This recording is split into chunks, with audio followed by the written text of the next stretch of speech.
Good afternoon, Paola. It's so great to see you again. So good to be here with you, Helga. Mm. Feels good.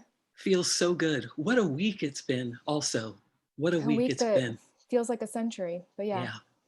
Yeah. One of the things I was just speaking to a friend about is how loaded now the question, how are you, is. Mm, And I feel myself, I don't ask that question now unless I really have time to listen to what the person is saying. And usually we use how are you interchangeably with hello. right. It's a bridge into the It's a conversation. bridge. Yeah. And now, how are you is a different thing. I like that. At least it invites us to listen more if we're going to go Yes. on that question, Yeah. which is what we're here to do today, and I'm excited. As am I. So, should we bring them on board, uh, or should I introduce them first? Let's introduce them a little bit. Okay, so I'm really excited about having these two brilliant artists and collaborators with us today to hear their work. And I also feel like we have so much to learn from them as artists, citizens, leaders, humans. So here's Activists. activists, exactly. So here's a bit about them. Bamuthi is a 2017 TED Global Fellow, an inaugural recipient of the Guggenheim Social Practice Initiative, and an honoree of the United States Artist Rockefeller Fellowship. His libretto, We Shall Not Be Moved, which was for Opera Philadelphia with his collaborator Daniel Bernard Roumain, was named one of 2017's best classical music performances by the New York Times. He also created another work with Daniel, which was called The Just and the Blind, about the experiences of incarcerated youths, which was commissioned by Carnegie Hall. He is also the artistic director of social impact at the Kennedy Center and all around brilliant poet, writer, activist, human. Daniel Bernard Roumain is a prolific and collaborative composer, performer, educator, and social entrepreneur. He's worked with artists from Philip Glass to Bill T. Jones to Lady Gaga. He's appeared on NPR with the Sydney Opera House. He's received an Emmy. And his opera, which I just mentioned, We Shall Not Be Moved for Opera Philadelphia, will actually be streaming this Sunday. So I hope everyone can Mm. catch it. It's not to be missed. He is also a professor of practice at ASU and serves on the board of directors of the League of American Orchestras, APAP, and he's on the advisory committee of the Sphinx organization. It's really exciting to have them here with us today. Come and join us, gentlemen. Come and join us. Hello. Hey, how are you, Helga? How are you, Peace, Paola? peace, So peace. good to have you both. Thank Great. you. Oh, thank you for having And us. in the spirit of how are you, tell us, how are you? Whew. Mm-hmm. As you were saying, loaded question. Got to take a deep breath Yeah. before, honestly, responding. And thank goodness, at the very least, we're moving past the perfunctory response, but actually doing a full kind of holistic and intersectional scan. All things considered, I'm not doing too bad. Yeah, I feel privileged, and I'm using that word with kind of a calculation. Sometimes in the middle of the night have a kind of survivor's remorse, you know, and but I feel ready, and I feel every day I wake up in service to my son Zachary, my mother Simone, and to all of us who are struggling to survive. Thank you both for sharing how you're doing, and we're really excited to have you here today to premiere a new work as well, Yeah. and then to talk about the work and talk about the beautiful work you both put into this world. So maybe we'll dive into music. Let's do it. Can you tell us what we're going to hear first? Is this holding notes? So we're going to hear two poems, two pieces. The first is called Born on Mother's Day. Ah. And the second piece is called Holding Notes, Scaling Grief. And you all are hearing both of them for the first time. Thank you.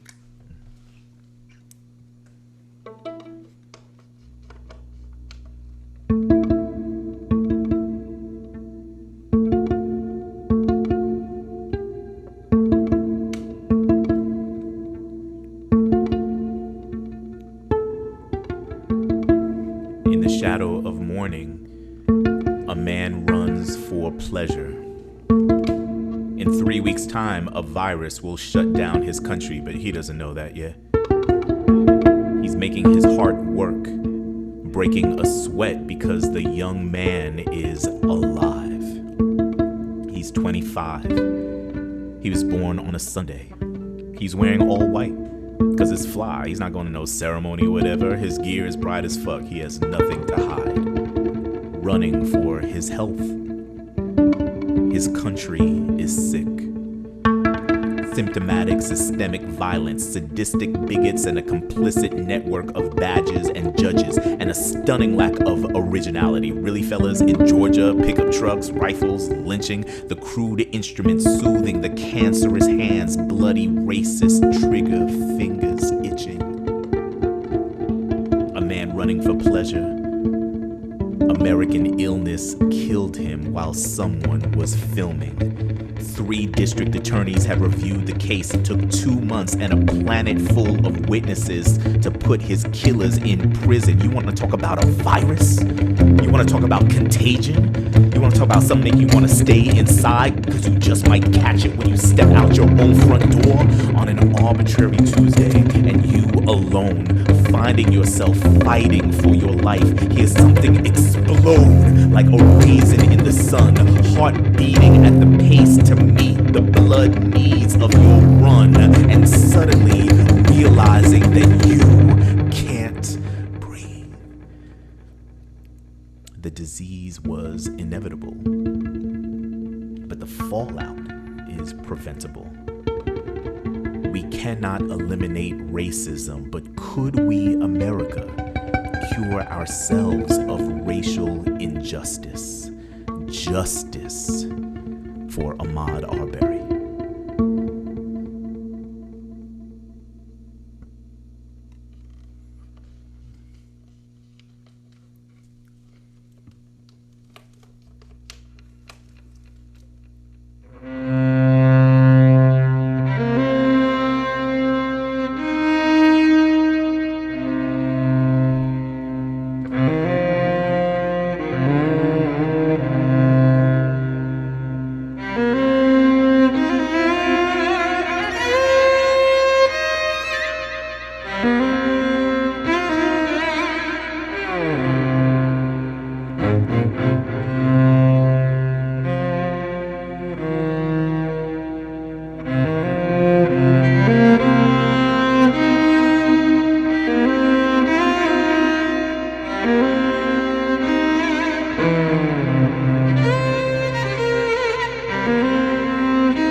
I probably don't like humans as much as I love the sounds they make.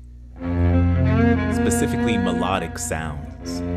Cello and bow and gripping, Tony Allen sounds, Lettucey casually humming to herself while listening to Billie Holiday. I like humans fine, but divine human music makes me vibrate.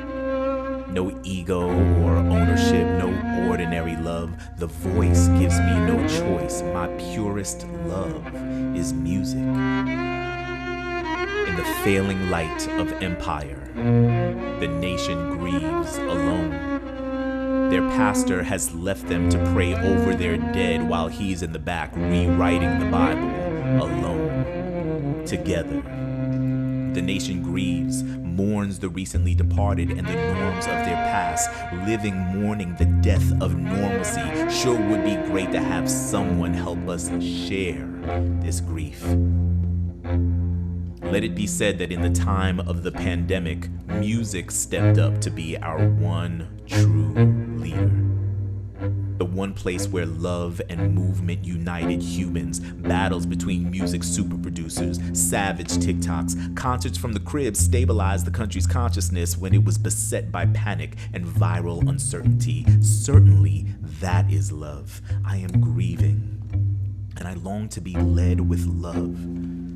These are sad times, yo. Folded over my own center without a prayer, footsteps on warping wood overhead, I am cleanly rotting beneath, desiccated wind-blown jasmine star in a cobweb, a corner of cedar, a flurry of skin and ash, a blue hunger, my sadness a ladle unto the cloudless lake above me. In the economy of dis-ease, I've invested more in wiping my ass than cleansing my soul. I'll be eating these sheets for months, and all my leaders can offer me are gospel notes of amazing lack of grace and poorly composed critiques of the sun. Well, you know, the sun is basically a welfare queen, just sits there untrustworthy, hides in the dark, can't even look him in the eye. If the sun ran for office in Florida, it'd be 48-47 in the polls. No lie. The enemy is unseen. The dead are everywhere. Sorta. Like there's 70,000 dead and most of them are people of color, but they're all out of focus behind the 200 white folks bearing arms and misspelled signs at the State House. Protest the fact that we can't get enough of testing, you dumbasses. How about that? Covert COVID. Oligarchy undercover, the marriage of white supremacy, viral sickness, and sadness. The quixotic charm of isolation has eroded. I've watched every single piece of content on Netflix and also read the same page of my bedside novel 19,000 times. I know every word of page 143 of The Water Dancer. What I could sure use now is an example of love from something other than music. A human touch of leadership from someone who knows and considers how many of us are dying alone, gathers us, pastors us, tells us they've seen death, didn't see it as a vision, felt it as a lived permission, inception of an intuition of what we can all expect, a living lesson embedded in the processing genetics of all you touch, you change, all that you change changes you. You become the echo of the work, the echo of the impact, a signifier of your greatest teacher's mastery of craft. Encourage the living toward their larger purpose, born with lips to whisper, born to kiss the names of our teachers back to the wind so their spirit might hear it and vibrate on mitzvah, incarnate and back again, reciprocal and spirit and flesh. In my sadness, I long for some guidance by an empath. Says, don't worry, flock. At the moment of death, we are one with life transcendent. We are the dance divine, spreading like child laughter, blowing dandelion pollen into the spring light. We are the winter cool, released like children freed by the bell on the last day of school. Summertime magic, fool. In death, we are autumn enriched leaf, emanating transformation hues.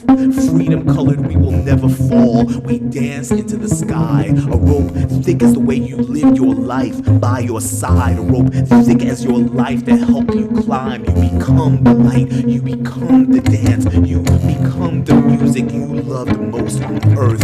Lord, where is the leader that brings us together like music? Says, don't worry, fam. I know this sucks, but I promise you are not alone. I got your back, like your favorite honest love song.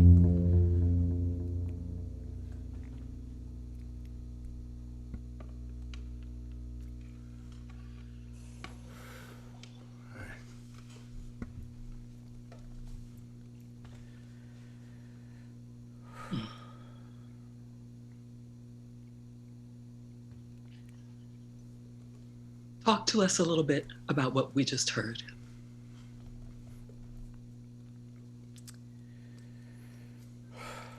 Let me let Marc catch his breath. Yeah. I'm hearing what you're hearing. I'm just responding with Bernadette. So Bernadette is a 6-string instrument. Burned into the wood is my mother's middle name. and carved into the peg box is a beautiful Nubian queen. And it's 6 strings, and it has the range to match, I think, the broad range of Marc's virtuosic wordsmithing and his ability to capture in words all sorts of feelings and politics and colors. And for me, it's musical, and the music's there. I'm just responding to the music that's there. It's very hard for me because so much of what Marc says and does is deeply rooted in, I would say, in some ways, the pain of a nation, pain of a place. There's so many layers of counterpoint in the words themselves, in terms of a kind of transcendent, in terms of, what roots us to the ground, and then everything in between, and then the music. It's this incredible tapestry. Thank you. And trust between you. Yeah, we've known each other for a minute. There's lots of love. We've built a lot of stuff together, man, on various scales. And we were talking earlier about Daniel's relationship with his son. Zach is now 10. Yeah. Zach is now 10. Zach is now 10. And at a point, your sons, your kids, at first you're a hero, and then they get really cool and realize that you're not as cool as they are. And begin to weaponize that distinction a little bit. But there was a time when both me and Daniel were cool. Yeah. And in that time, we were asked and are still asked to engage young people quite frequently. And one of the ways, besides making a work for a ballet or making a work for a chorus or an opera company, one of the ways that we've collaborated is improvisationally with young people at a moment's notice, where you have to engage the moment. And what we're experiencing now collectively, this cloud, the trauma that we're all experiencing, is could just be a viral. It could just be the output of epidemiology, but it's not. It is the cross current of politics, race, history, class, and this week, so much of that, so many of those intersections became really apparent and also motivating in terms of writing new language. Of course, the deathly chaotic, incendiary and triggering video that many of us have seen with Ahmaud Arbery's murderers in Georgia. And then also, Ruth Bader Ginsburg, man, is 87 years old. And Michael Flynn is, a convicted felon who is now walking free. The way that race and presidential politics, the way that civics has emerged as part of the collective illness in this country is acute and intense. And so the written words that you heard are responses to all those phenomena intersecting at a really hurtful time, in our collective experience. So hopefully the words cut through some of that and respond to what many of us are feeling. If only we could be led through this time by some healing balm. Yeah. And if not, our elected officials, we look to cultural leaders like you all to pull us through.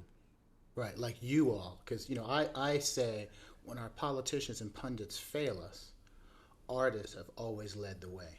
Mm-hmm. And speaking about what does it mean to be a parent, what does it mean for 2 Black Haitian American men to be parents? I am not wanting to partake in the normalization of the diabolical, the normalization of treachery, the normalization of straight up lying. I do not want my son or Paola's son, as they meet each other and play, and they don't, to have this notion of this is all right and this is okay, to engage in these behaviors. I think it's very important, and I think it's, as you think about Michael Flynn and, what it means to have this word justice, justice for Michael Flynn is not justice for Ahmaud, and really being very clear about that. This I'm wanting to create a declaration of defiance. A declaration of what, Daniel? Sorry? Of defiance, a declaration of defiance, a declaration of resistance, a declaration of resilience. I mean, I think so much, in what you both just said in the performance and what you said since. And I think, what this week particularly has brought to light is just this need for, Desmond Tutu called it the full menu of human rights. And how long have we been living with a sliver of human rights? And then in light of this virus, people talk about collective consciousness and how this moment has brought us together in collective consciousness, but it really isn't a collective consciousness. And the truth is, it's still this sliver of human rights. Yes. And I do think a lot about the next generation. Obviously, it's all of us here are people who think about the next generation. And I think how much they're going to need leaders and how much they're going to need new types of leaders. I'm in awe of the fact that you guys are writing through this, because I haven't been able to write very well lately.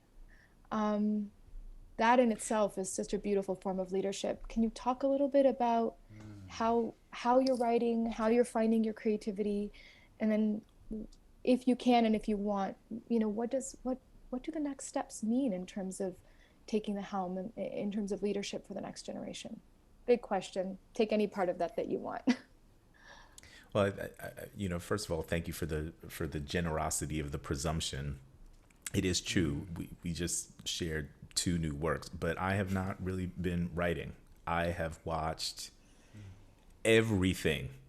I've watched everything. I have read nothing. I've read my Facebook feed. I was telling folks earlier today, one of the things that I'm going to take that makes me feel better.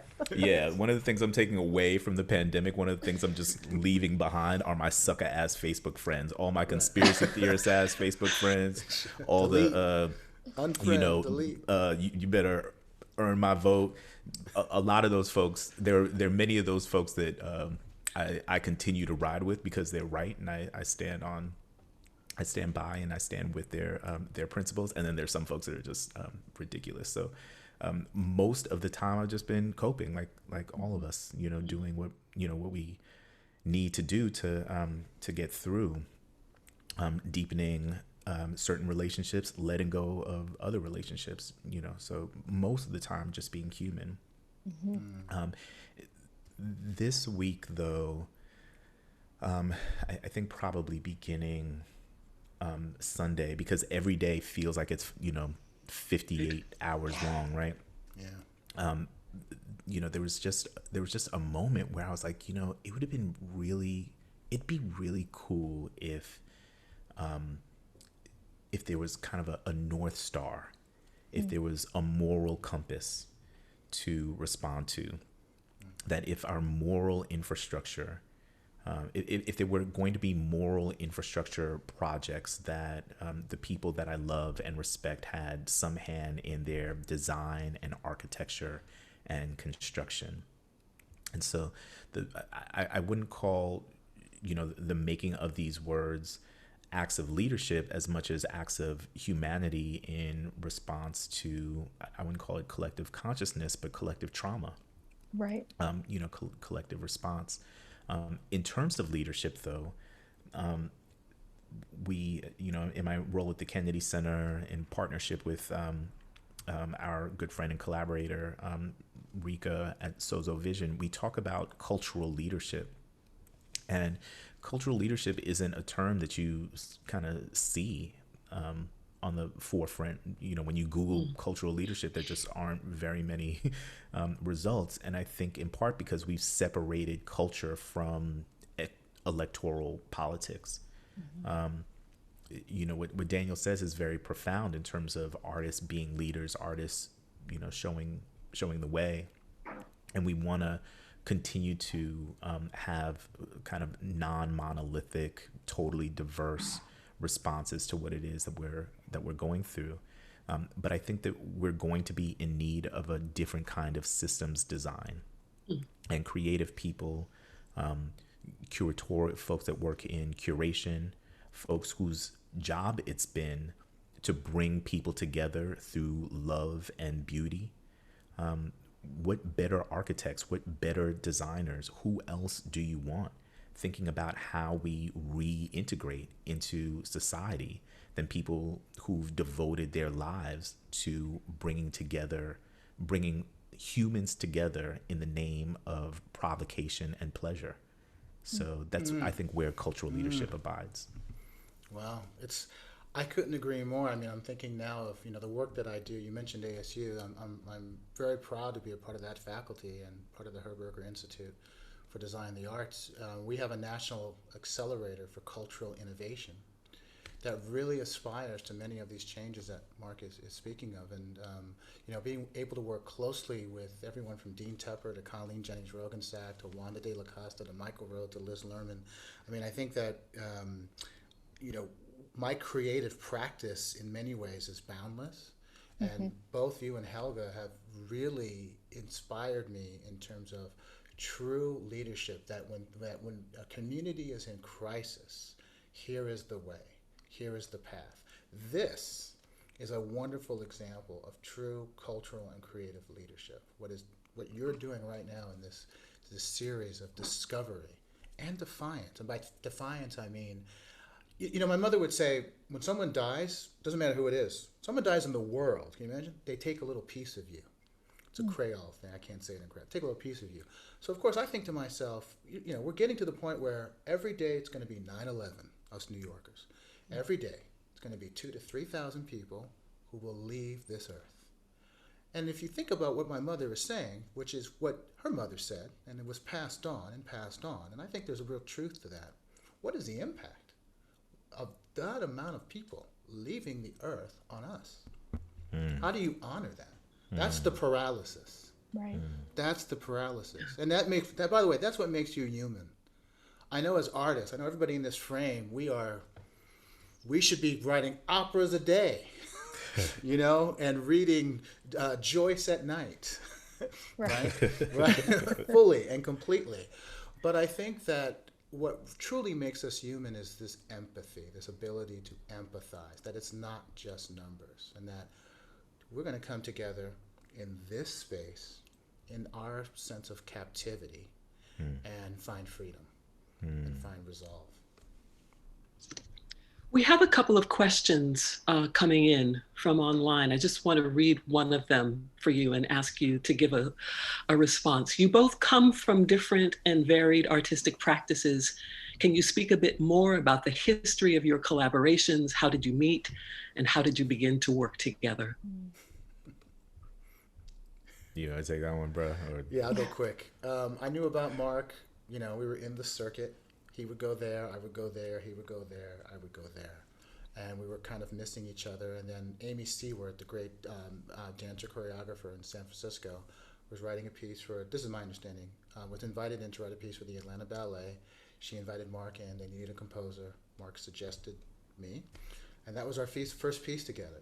Home in 7, I remember correctly, it was a piece for me, it was a piece for the Atlanta Ballet, Amy Seward, Marc and myself, all on stage, Amy choreographing, but Marc and I on stage with the dancers.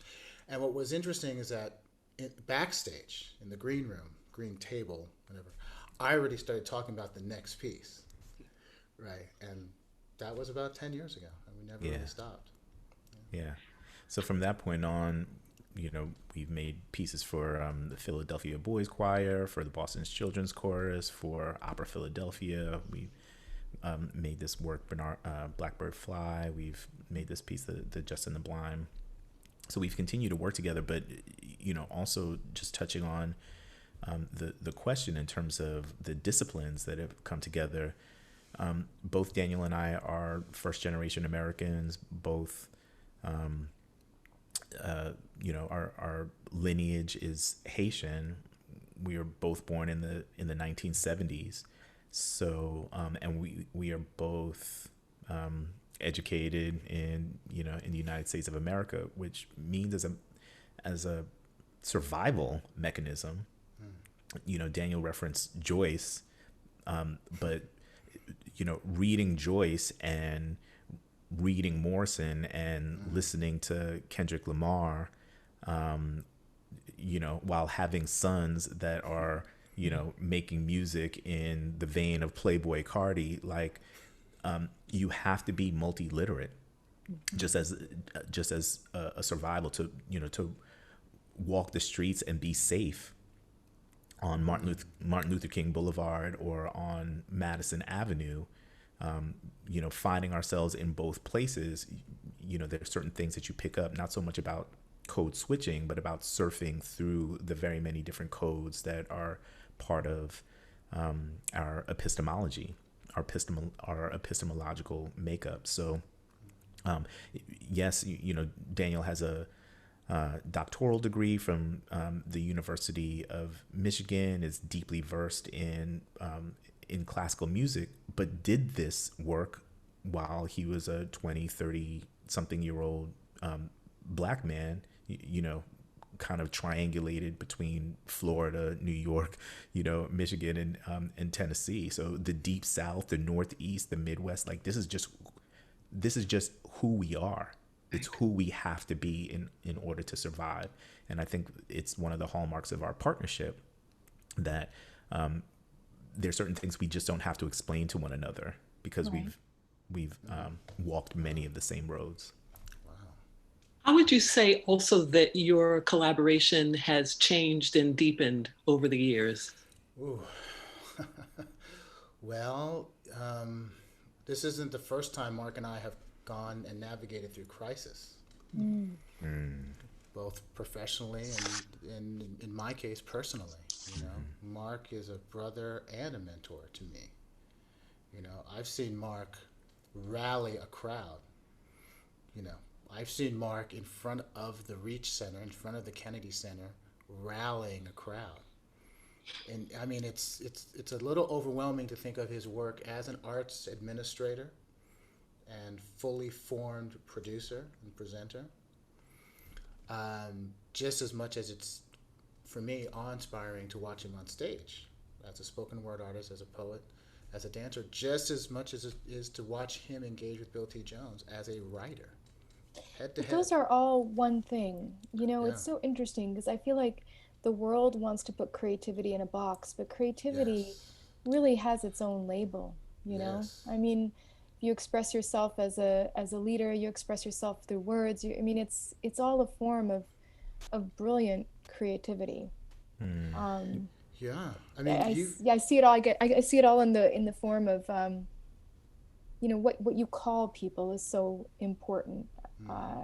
What you name people. Yes, I think so too. But we also live in within a capitalist structure, and the imprint of the transactional is such that I'm paying for a bottle. I'm not now. I could take that same form and I could put flowers in it, and right. But I paid for a bottle, not a vase. I want that bottle. Yeah, I want that bottle. But it's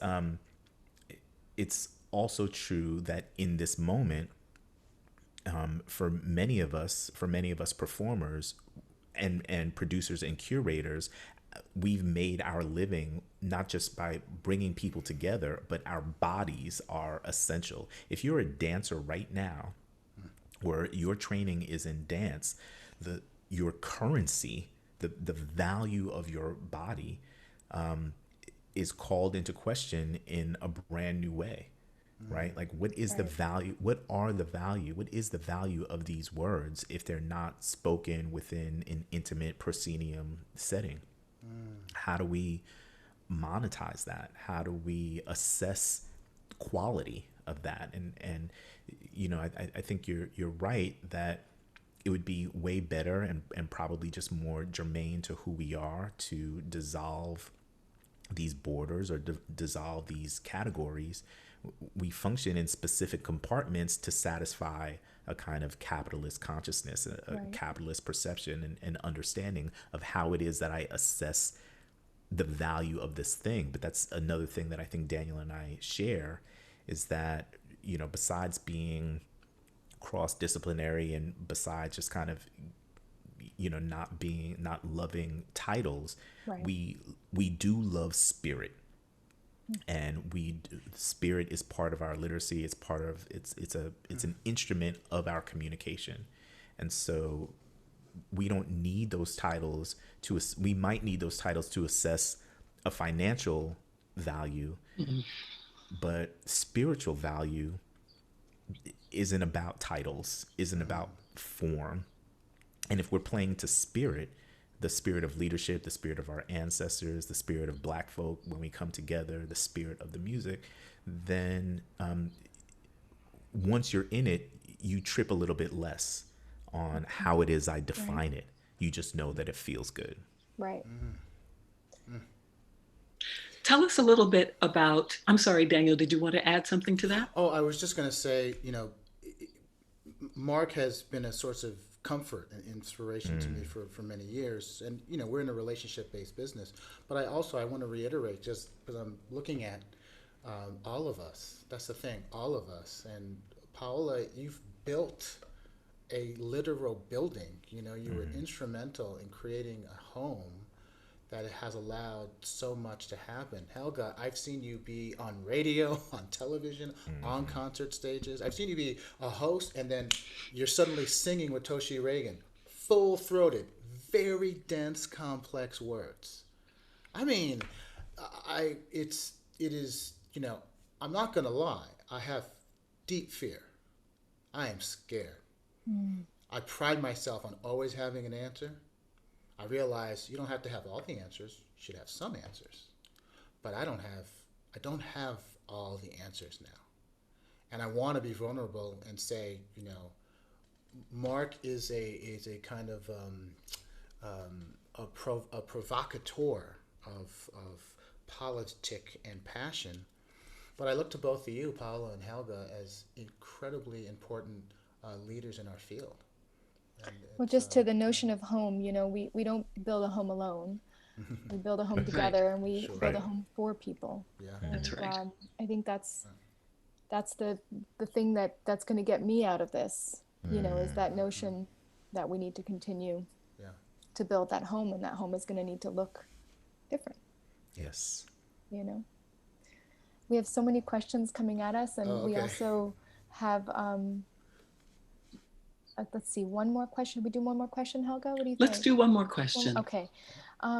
So what are some things you would like to see change in our field after the pandemic?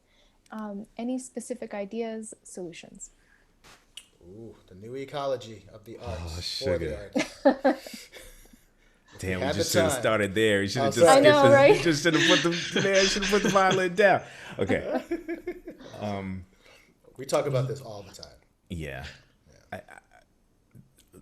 You know, so we're making works all the time, works of scale, right? So something that I'm currently working on right now that is going to premiere in 2021 is going to premiere for who? If I'm writing an opera right now, do I realistically expect 60 people to be on stage for that opera? Right? So there's been a lot of attention paid to the immediate, urgent stabilization of the field, which is absolutely necessary. There's now starting to be some attention being paid through philanthropy and civic engines through an intermediate time, the fall through the end of the calendar year. What's not happening, in my estimation, is a co-design of systems between artists and producers where we really think about what the new mandate is. I would suggest that arts organizations continue to have executive directors or CEOs, but they also have directors of art framed economies. They also have a director of the political imagination. They also have a director of creative excellence. And they also have a director of public health.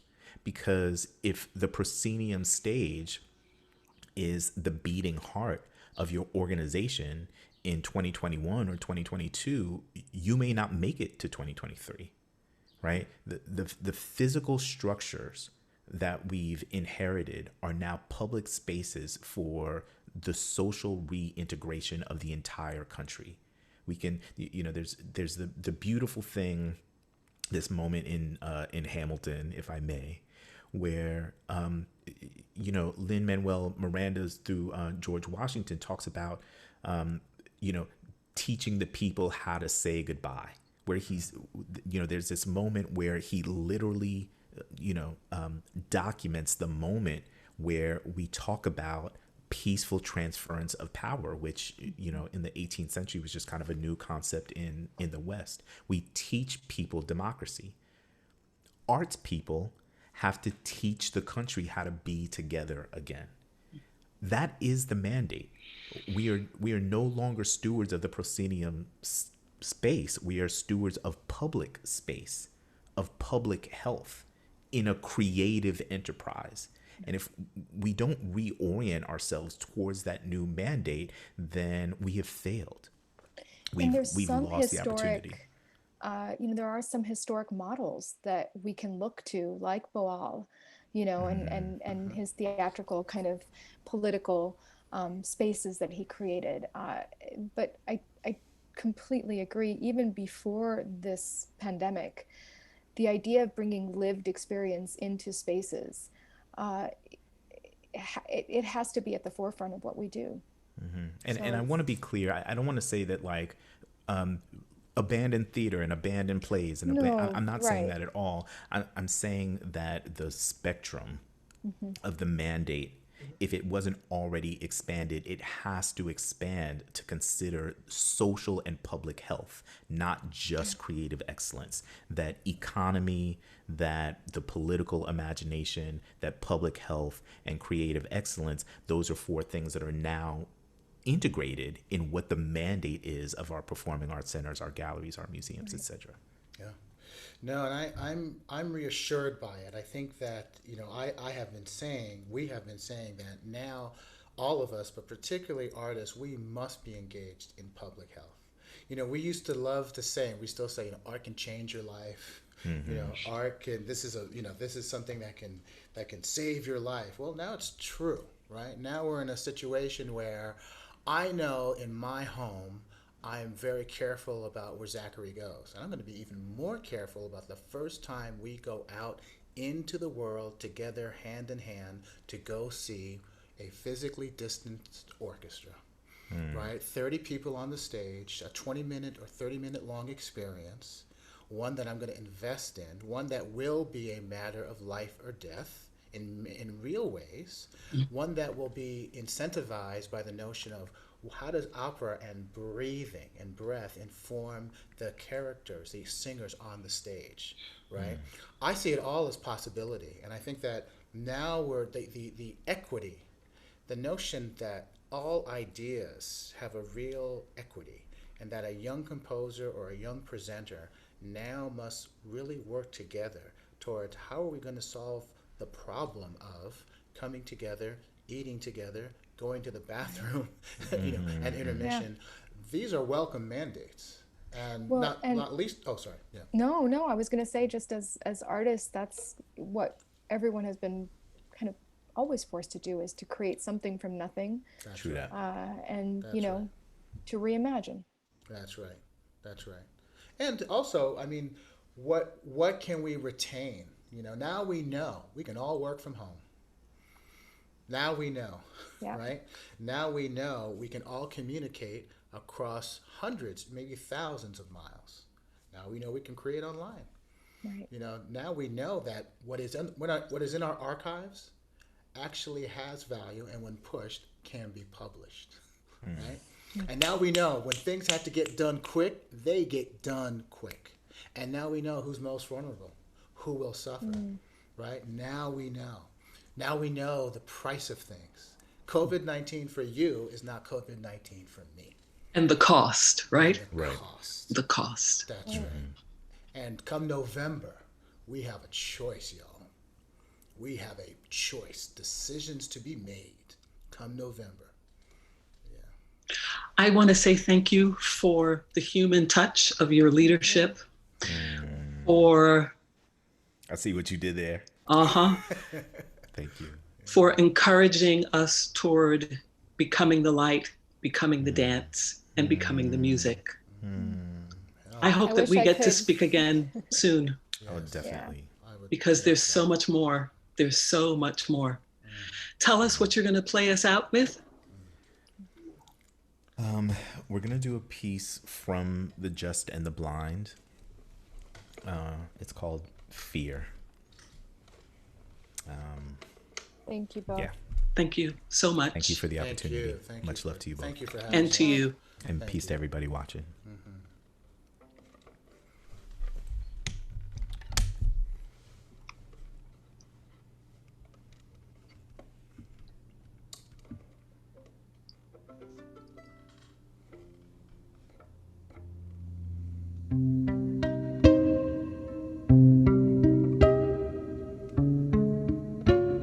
I'm watching that movie where the white girls have so much internalized self-hate that they do something catastrophic to spite themselves.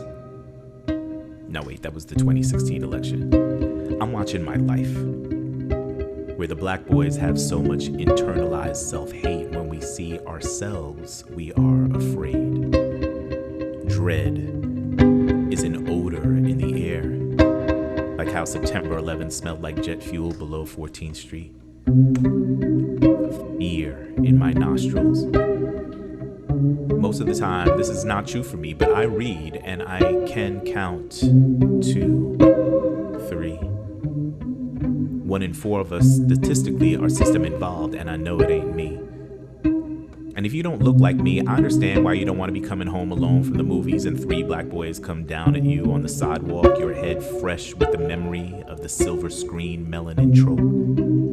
One of them didn't even notice me until I was under his nose. Unbeknownst, we was physically close. He looked at me quizzically like I could read the questions he posed, all askance, like the posture of a fro done let go. The archetypal profile of American Wild literally could have been my child. Integrated into my brain is a pretty wide frame for both love and hate, and I both love and hate the boys as they approach. Their silhouettes not exactly like my own sons, but hella close. Maybe I'm most afraid of what I best know. And so, self-hate and self-preservation.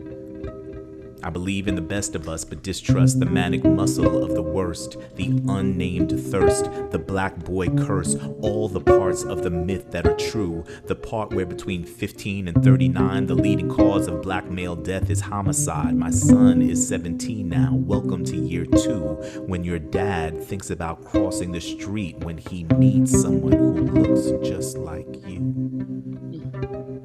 The threat is your inheritance. Rejecting it is perilous. Sometimes the guilty stand paralyzed and the innocent run. These boys approach and do neither. They just laugh over something juvenile because they're juveniles, which makes them old enough to have to act tough even when they're laughing. A toxically masculine practice, an act of masculine malfeasance, the manufacture of the funk chemical that smells like there's a reason, smells like teen spirit and gunpowder, but tastes like teens tripping over lines that mark power, the worst. And I am no better, a grown man afraid of the shadow of his youth. Me and the boys, cross colors and Timberland boots, native tongues, gangster boogies, primo and guru, gang, stormy nights, laughing with my boys, cause lady, don't you know I got a 3.9 GPA and I can run hella fast, but I can't fight? What's the opposite of an open wound? An opening of joy? 16 was like a lover whose eyes can open you up before she closes the door. It's the interval between the first touch and the first break, and the close and the slow pain and the short memory. I don't extend that humanity to these boys. No love lost. I'm grown and they fit the profile like I did, fearing myself. The rite of passage.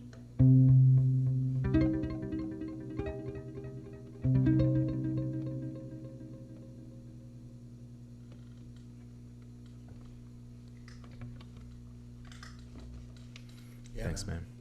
All right. All right. Love you, brother. Love you too, man. Peace all. Please, thank you so much. Thank you. Thank you so much for this incredible, incredible experience and journey into your words, into your music, into you. We appreciate you. Thanks. Thank you. Much love. Much love. Be safe, And everyone. to those online, thank you so much for joining us. And Helga and I hope to see you next week for the composer Alicia Hall Moran featuring Jason Moran, Fridays at 3. Thank you all. Take care. Take care.